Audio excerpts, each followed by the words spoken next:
I'm now a mom, and I just have so much more empathy and compassion, and I also understand why she drinks every day at 5. Well, as you can tell, it's like me. He loves to be naked, so when we took that photo, I'd like throw something over him. I'm like, okay. Oh yeah, he was big baby. Big baby. And so when I got pregnant with my daughter, I got a epidural. Oh, amen.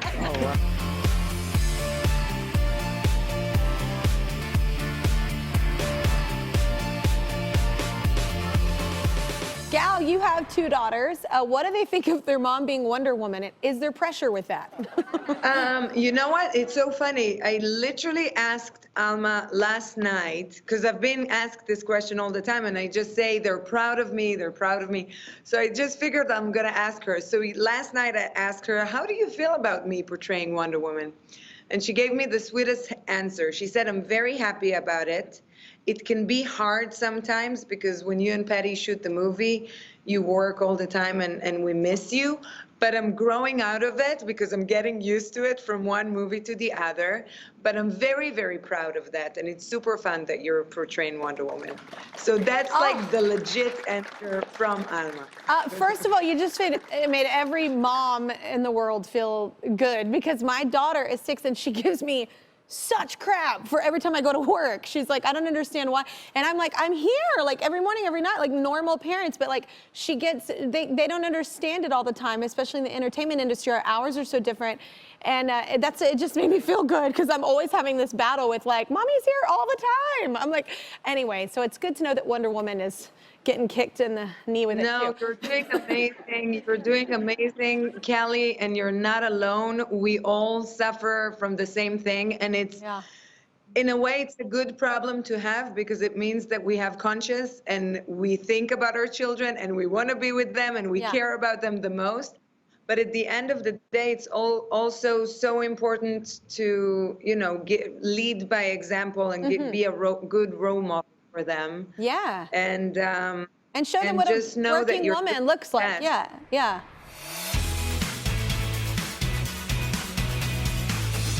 As a woman that loves to be busy myself, how do you find balance, especially with a family involved in that as well? Well, you know, I feel like I'm just like you're saying, every American woman who's working and trying to take care of a family, and I love my teaching job, and then I have everything in all the issues that I'm working on in the White House. So it's like every other American woman, and I think, you know, moms have had it, I mean, they were struggling before the pandemic, and I think it's just really exacerbated everything that moms have to handle. And now they're helping their kids online. And by the way, haven't our teachers been so amazing? I mean, I just love our teachers. Shout out to my kids' school, because it's a hard thing, because teaching is I mean, you go to school to learn how to be a great teacher, and it is a gift innately given, I think. Not everyone is great at teaching, so it's an incredible thing that I think people now realize. I've been shouting it for years just because I have a spotlight, and my mom was a teacher. Thank you. Well, and it's really important, and I think people are just now, unfortunately, a silver lining from this whole situation has been really realizing how hard it is to be a teacher. And people are like, oh, I have to wrangle my 3 kids. I'm like, teachers have to wrangle like 25 to 30. I'm like, it's a hard job. And I love that one time you spoke about, you know, in your sessions, because you do a lot over Zoom, right? Everybody's doing over Zoom. And you're sitting there teaching your class, and you have mothers that have their kids like crawling on them, or their babies, and they have nowhere to put their, it's a hard thing. And so that's why you say, like, COVID, it'd be nice if we figured this out, because it was already hard enough to begin with. It was already hard enough. And, you know, I see from my students, I mean, they're, you know, and the one thing I have to say is there is hope. There is hope coming. I mean, we're going to do better with childcare. We're going to get jobs. We're going to get our kids back in schools. We're going to do better with food insecurity. I mean, there is hope. So that's why I think I hear that from so many people who are saying, Jill, we now feel like we can sort of breathe a little bit. You know, we see the light at the end of the tunnel, and I think that's so important for all Americans. I agree. We need that. I cling to it sometimes so as a parent.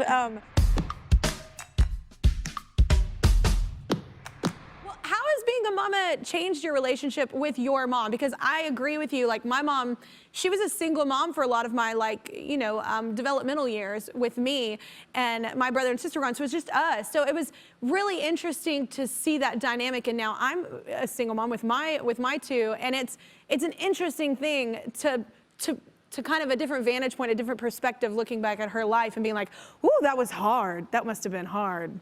Oh, totally. And I think the minute I got pregnant, I had so much empathy and compassion for my mom, and just so much guilt too for everything I put her through, or my attitude. And my mom is also my manager, so sometimes those lines get blurred.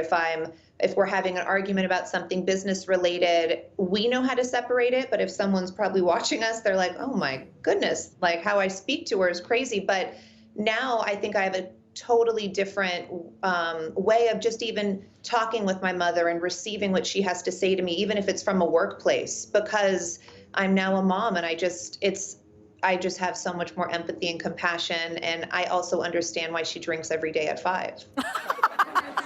Or sometimes before 5. No judgment. Yeah. Well, Michelle, I'd ask how quarantine has been, but you have twin toddlers at home, so basically you need wine and a nanny. Yes. Yeah.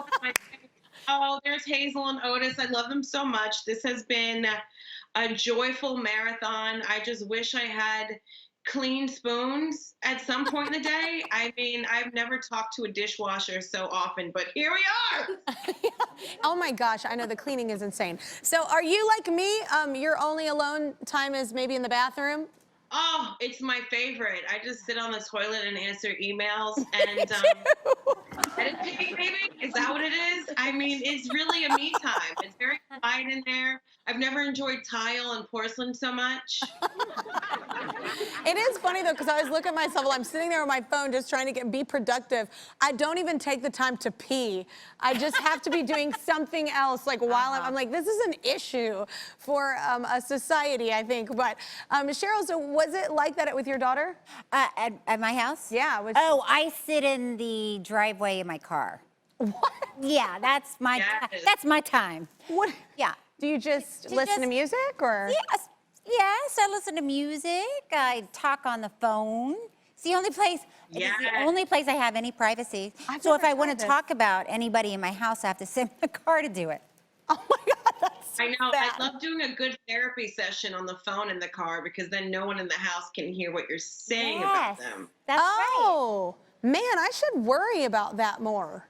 Yeah, I don't. I might on speakerphone. I'm like, You let them hear it. like, well, you're gonna hear it eventually. I'm open.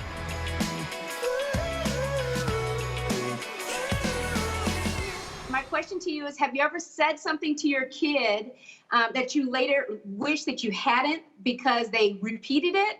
And then how do you get your kids to understand that sometimes, things that are said in the household need to stay in the household? Oh, God, when you know that answer, let me know. let us know. I'm going to be honest with you. I just thought of this. I thought, I don't really have anything for that. And then my daughter became obsessed when she was like 4 years old about where she came from. And I was like, and then she started being nervous about death. And I was like, what is happening? She was at 4? I feel like that didn't happen 10 for me, but whatever. But anyway, she's advanced, and she was talking about death and all these things, and I want her to feel good about not dying or anything like that. And then also well, you were a part of mommy, and then, so you'll always have me. So even if mommy dies, you were a part of me. You were in mommy's tummy, actually. So you were always a part of me, and so that'll never go away. You're from my body, so you carry mommy on. So, in a sense, mommy will never die with you because I'm a part of you. And then she took that as in any woman in the world, regardless if you have a stomach or not, walks up to and goes, so you have a baby in there? Oh, yeah. And just doesn't matter who it is, and just is very excited that, don't worry, if you die, she's still gonna carry you on. It's still and it's you missed we shouldn't tell people that they're pregnant. That's another one you should. Yep, that happened a lot. You know what? My 4-year-old was obsessed with death. Both of our kids were obsessed with death. And when you're trying to explain it, you gotta simplify it, because it's too much for them to handle. So we had explained that Grandpa Greg had died and was no longer with us, and then they were like, why? And we're like, because he ate too many cheeseburgers. Because you can't, if you go down the list of ailments he had, you'd be there, lose focus. So then, like, every time we go somewhere, they call him Dead Grandpa Greg, and we feel like that's... Oh my God! And, you know, we're too Dead Grandpa. It's accurate. It's accurate. He did like They're not cheeseburgers. wrong. He had an appetite for a lot of things. Oh my gosh. My kids know that there's no baby in here, but they'll come when I'm like wearing my relaxing pants, you know, my loose evening pants, and go, there's a baby in there. Oh my gosh. It's a food baby. It's First of all, can we talk that you just said loose, relaxed? What did you call them? Your loose evening my pants? comfy pants. Your loose evening pants. I love you. My loose evening pants. Yes. So it's like, I love you. Your house is fancy. Yeah, she has a very fancy name for him. I know. Yeah, I'm all like evening my wear. Lululemons that I don't do yoga in. All right, so quarantine has been hard on moms. Has there been one moment that stood out for you while working from home, probably specifically? Yeah, well, I mean, I'm sure you've had it too, where we were doing the show and then all of a sudden you would hear the little footprints, the little foot sounds of children that would sneak in. And there was one particular moment where Mila and Poppy were in a major fight over Barbies, I think cleaning up the Barbies in particular. And all of a sudden Mila's over my shoulder like, Poppy's so mean, you know, and I'm on television. So there was no way to really negotiate. I was like, we will talk about this in a minute, Mila. But she just stood there like a little mermaid over my shoulder the entire time. That's actually amazing. My daughter busted on her, we have this like long little hallway and she was on this little scooter and she just busted right in the middle of me interviewing. And then I totally got up. I just got, I mean, mine wasn't live like yours, but I just got up from the interview and I was like, oh my God. And it was just an innate reaction. And then I came back on and I was like, I'm so sorry, I just left. I was like, but it happens when you're working from home. But having two daughters, are you getting karmic payback from when you were little, you and your sister? I mean, I think so, but I haven't, you know, they haven't hit the teenage years yet. Oh. I think it's going to get rough around 15 or 16.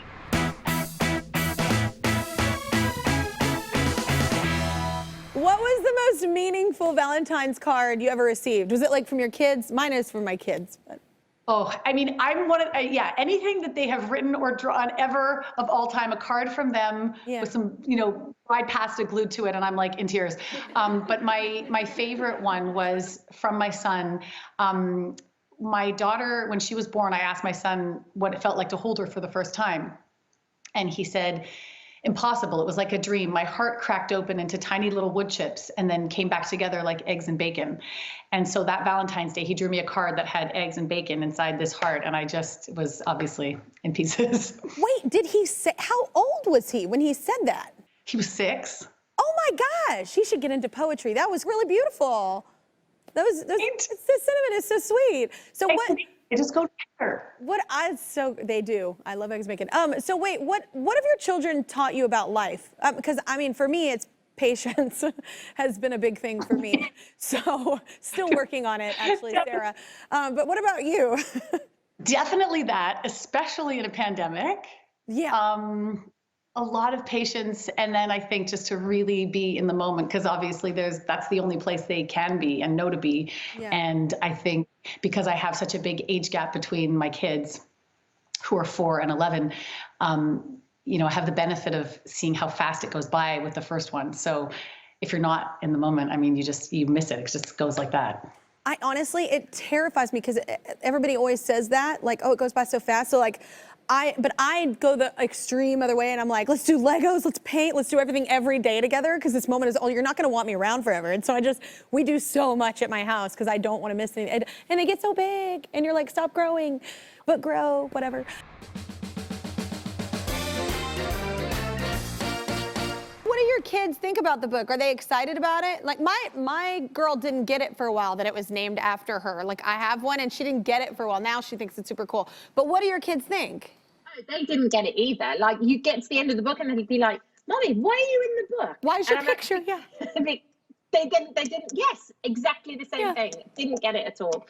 And then sometimes he'll be Milo will be literally like, hold my face, and he'll do this thing where he holds it and gives me a big smooch, and he goes, Mum, that was a movie star kiss. It's so lovely. I love this book. And then other times, obviously because he's a 4-year-old, it's slightly Jekyll and Hyde, and you never really know what you're going to get, right? You yes, know that feeling, amen. Right? And so the one night he says to me, Mum, he's a bit like a teenager at this point. Mum, you know your book, it says I can do anything. And I says, yes, Milo, you can. If you put your mind to something and you find something you love and you want to work hard, you can do anything you want to do. And he's like, well, that's not true, is it? Oh, and no. I was like, well, what do you mean? He says, well, that's not true, because what I want to do is I want to take a koala home from the zoo, bring it here and keep it as a pet. I can't do that, can I? He's very literal. And through my head, I'm going, Cat Dealey's kid kidnaps koala and kills it from zoo. You know, like I'm thinking that. And I'm like, oh, no. You can't do that. You can't do that. I said, but what you can do, and you know in those, and I'm sure we've all had those moments where, you know when they ask you something and your brain is like racing, trying to find the right answer, and you can almost hear your brain work, and it's like, and you're coming, it's almost like a drum roll for when you come up with the answer. And you're going as fast as you can. And I said, no, Milo, you absolutely can't do that. I said, but what you can do is if you go to school and you study really hard, and maybe you might study something called biology, and then you can study something called zoology and go to university, then you could be in charge of all the koalas at the zoo. Or you could even travel to the other side of the planet, which is as far as you can get to Australia, which is where koalas come from. And you could go to a sanctuary and you could help koalas who don't have a mom and dad, and you could feed them. Answer. And I left it like that. And I was in my head, I was like high-fiving myself and all the rest of it. And he just looked at me like that. He's like, not the same. All right, Mum. All right, Mum. All right. I guess I'll accept that answer.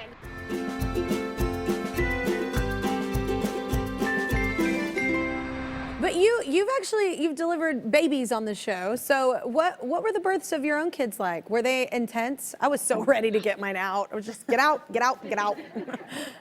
Yes. Oh, yes. Well, my son was huge. He was humongous. And I feel like the hippies lied to me, because I was watching these documentaries about these water births. And they were all, doing this like, I was like, wow, I can do that. I can do that. I'm going to do a water birth. So I go to this hospital where they actually allow water births in the hospital. But my water breaks at 5 a.m. Pop, I literally felt it break. I was like, oh, my water broke. Then the labor just started coming really fast. And so I didn't have time to stop. Like, my husband's like, watch TV. It'll be hours. It's your first baby. We don't know. So no. So we're driving, and I'm like in whatever transition in the car, I think.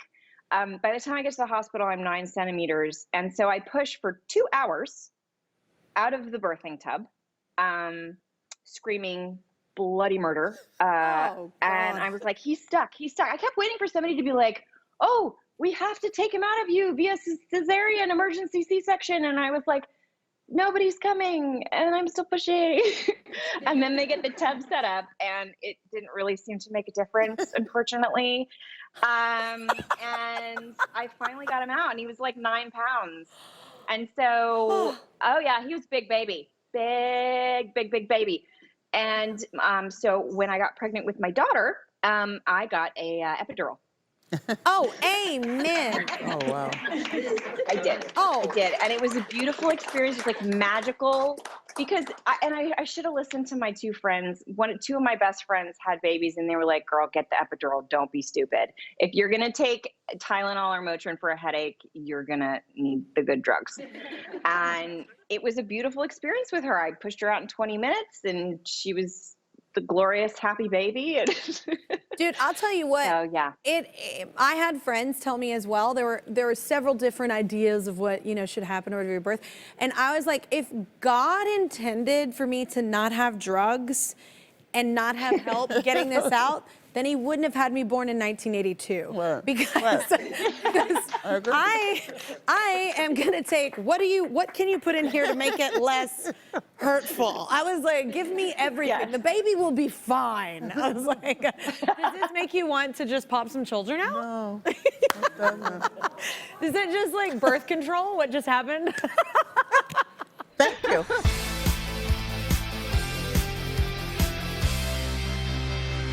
Well, how about your daughter? She's 16 now. Is she adventurous? She's incredibly adventurous. I mean, it's interesting. She's like a great mix of pragmatic and adventurous. Like she loves to kind of explore life outside her comfort zone, but then she's like very logical at the same time. I think it's a good combo. Yeah, it sounds very balanced. I'm gonna work on that. The 16-year-old seems to be nailing it. Well, speaking of kids, I saw this photo that you posted. You said, little dude in the back pretending he didn't eat half my sando. They don't ever ask. My kids just walk up and take my stuff. Does that happen all the time to you? Yes. You know, it's so funny. I remember actually before I had kids, I have a cousin first cousin who I'm really close to. Her name's Lisi. And I remember her telling me, she's like, having kids is the best thing in the world, but it's a totally different game. She's like, I mean, you make yourself a whole sandwich and then they just like take it. And you don't even care. You just give them the sandwich. But I've always remembered that. So yeah, I mean, they definitely, I think it's good when kids feel like that level of healthy entitlement for a parent and like what you're supposed to provide for them, you know? Yeah. Well, I think a healthy dose of entitlement, not too much. Yeah, true, yeah. Do your kids like to tease you?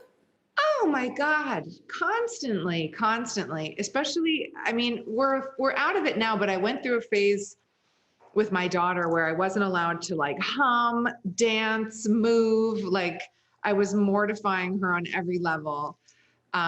She makes fun of me more than my son does. My son he's really, his humor is different, but she just like, yeah, she's always making fun of me.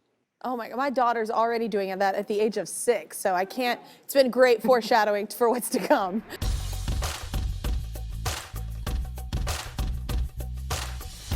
How have you been doing with explaining everything to your kids this year? It has been hard for me. It is hard because I don't want them to like stress out the way I stress out and the adults, but I don't also want to shelter them so much that they're like, I didn't know there was a pandemic. Yeah.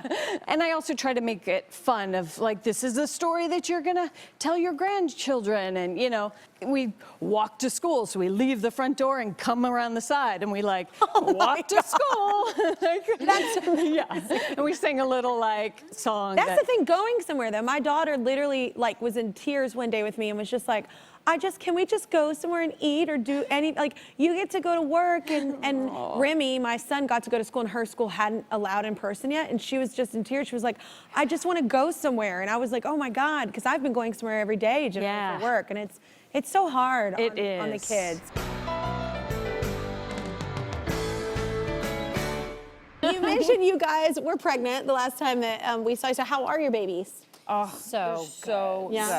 Are you doing better than with the fake babies? Yeah. Oh my gosh. Oh my gosh, so adorable. Aren't they cute? They're so, mine, Mateo, who's on the right, he's just, I mean, he's so, well, as you can tell, he's like me. He loves to be naked, so when we took that photo, I'd like throw something over him. I'm like, okay, that's my little baby. But he's just, I get peed on all the time.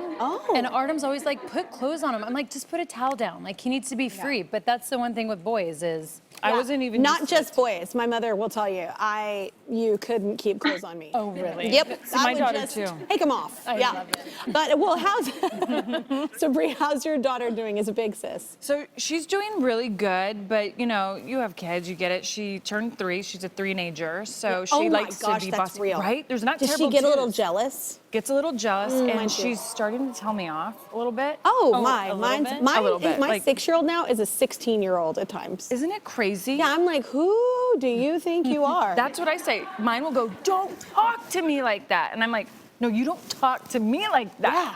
It's crazy. And then I'm like, are you Mirror imaging? Is that what You know, my sound mom like? said that. My mom goes, Brie, you know where she heard that from? I'm like, I don't say that. I don't say that. I'm so classy. Yeah. So that's what I say too. Yeah. Oh man, they can get crazy, but the jealousy thing can get crazy of attention. Yeah. Every time I breastfeed, it's when I get told off. Oh my gosh. Yeah. Well, hang in know. there. Did you take time off after your kids? Like, I feel like I didn't take enough with my first child, and my second one I took a little bit more. My first one I went right in, and I maybe shouldn't have.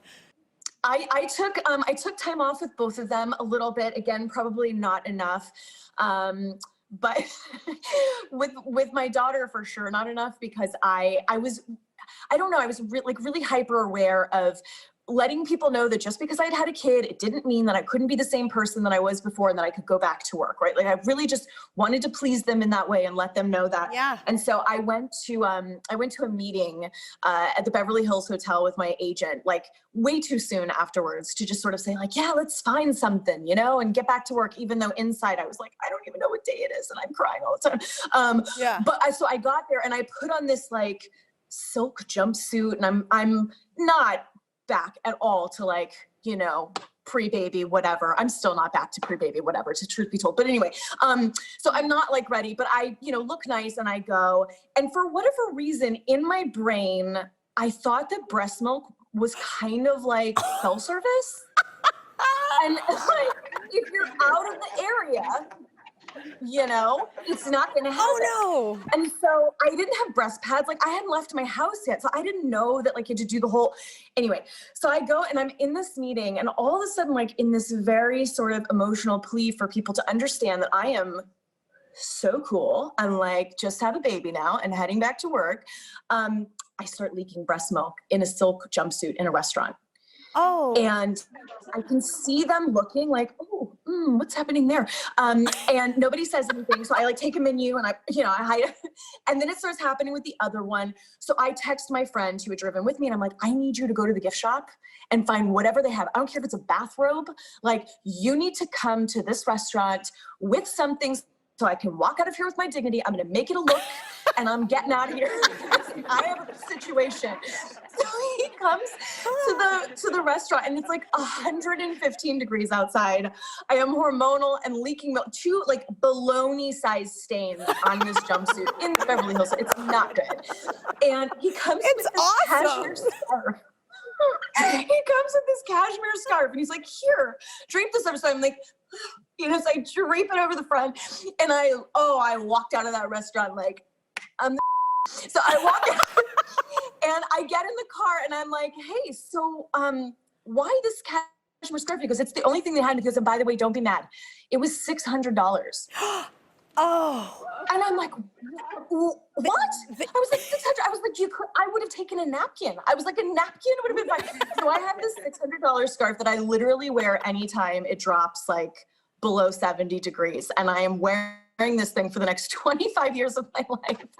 Oh my gosh. $600 for a scarf. But I got out of there with my dignity, so it worked out.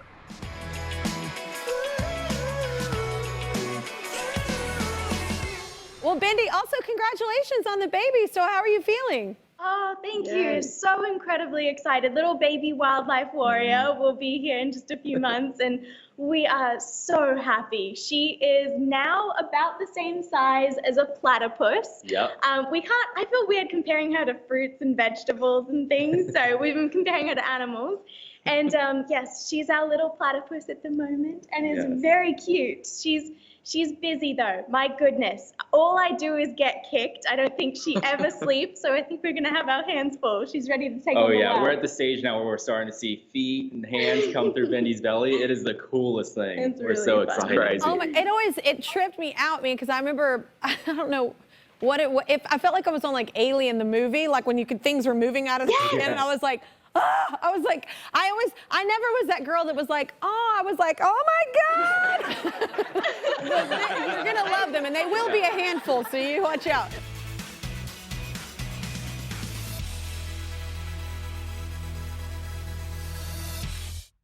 Yep, I'm still here, just waiting for you to subscribe. If you don't, I'll be trapped in this box forever. Ah.